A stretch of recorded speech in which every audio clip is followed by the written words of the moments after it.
വളരെ എളുപ്പത്തിൽ ഉണ്ടാക്കാൻ പറ്റുന്ന ഒരു മുട്ടക്കറിയാണ് ഇന്ന് ഉണ്ടാക്കുന്നത്. അതിനായിട്ട് പാൻ ചൂടാന് ശേഷം എണ്ണ ഒഴിച്ച് കടുക് പൊട്ടിച്ച് ഇഞ്ചി, വെളുത്തുള്ളി, സവോള ഇത്രയിട്ട് നന്നായിട്ടൊന്ന് വഴറ്റിയെടുക്കുക. സവോള ഞാനൊരു 1.5 സവോള ചെറുതായിട്ട് അരിഞ്ഞതാണ് എടുത്തിരിക്കുന്നത്. നന്നായിട്ടൊന്ന് വഴണ്ട് വന്നതിന് ശേഷം പൊടികൾ ചേർത്ത് കൊടുക്കാം. അതിനായിട്ട് മഞ്ഞൾപ്പൊടി 1/4 ടീസ്പൂൺ, മുളക് പൊടി 1 ടീസ്പൂൺ, മല്ലിപ്പൊടി 1 ടീസ്പൂൺ, ഗരം മസാല 3/4 ടീസ്പൂൺ, പിന്നെ മീറ്റ് മസാലയാണ് ഞാൻ ഇതിനകത്ത് ചേർക്കുന്നത്. മീറ്റ് മസാല ഇട്ട് മുട്ടക്കറി നമ്മൾ ഉണ്ടാക്കുമ്പോൾ വേറൊരു ടേസ്റ്റാണ്. നമ്മൾ സാധാരണ മുട്ടക്കറി ഉണ്ടാക്കുന്നതിലും വേറൊരു ഡിഫറെൻറ്റ് ടേസ്റ്റ് കിട്ടും. അങ്ങനെ ഒന്ന് ട്രൈ ചെയ്ത് നോക്കുക. അപ്പോൾ മീറ്റ് മസാല ഞാൻ 3 ടീസ്പൂൺ ഇട്ടു.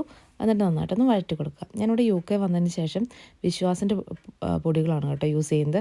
അവരുടെ എല്ലാ പ്രൊഡക്ട്സും വളരെ നല്ലതാണ്. അപ്പം അത്യാവശ്യം നന്നായിട്ട് വഴണ്ട് വന്നിട്ടുണ്ട്. ഈ നന്നായിട്ട് വഴണ്ട് വന്നതിലോട്ട് ഞാൻ കുറച്ച് വെള്ളം ചേർക്കുന്നുണ്ട് കേട്ടോ. ഈ വെള്ളം ചേർത്ത് ഇതിനെ ഒന്ന് ഒരുപാടില്ല, കുറച്ച് ഇതൊന്ന് തിളയ്ക്കാൻ മാത്രമുള്ള ഒന്ന് വെന്തെടുക്കാൻ വേണ്ടിയിട്ട് മാത്രമുള്ള വെള്ളം ചേർത്ത് കൊടുക്കുന്നുണ്ട്.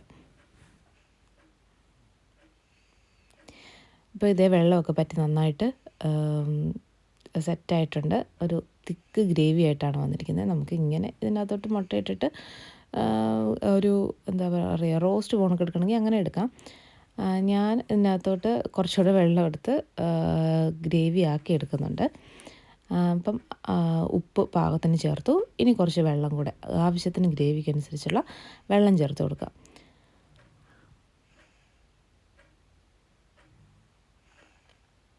ഇനി നന്നായിട്ട് അടച്ചൊന്ന് ഇതിനെ തിളപ്പിച്ചെടുക്കണം.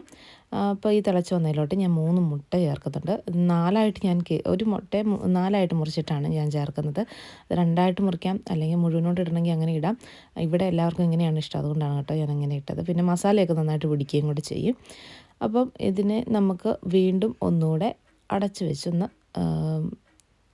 മുട്ടയിലോട്ട് ഗ്രേവിയൊക്കെ ഒന്ന് പിടിക്കാൻ പാകത്തിനൊന്ന് ഒന്നുകൂടെ ഒന്ന് തിളപ്പിച്ചൊന്ന് വേവിച്ചെടുക്കാം. ഇപ്പോൾ ഇത് മുട്ടക്കറി റെഡി ആയിട്ടുണ്ട്. ഇപ്പം ഈ കറി ഇഷ്ടപ്പെട്ടെങ്കിൽ ഒന്ന് ട്രൈ ചെയ്ത് നോക്കുക. ഇഷ്ടപ്പെട്ടാൽ തീർച്ചയായിട്ടും ലൈക്ക് ചെയ്യണം, കമൻറ്റ് ചെയ്യണം, സബ്സ്ക്രൈബ് ചെയ്യണം. Thanks for watching.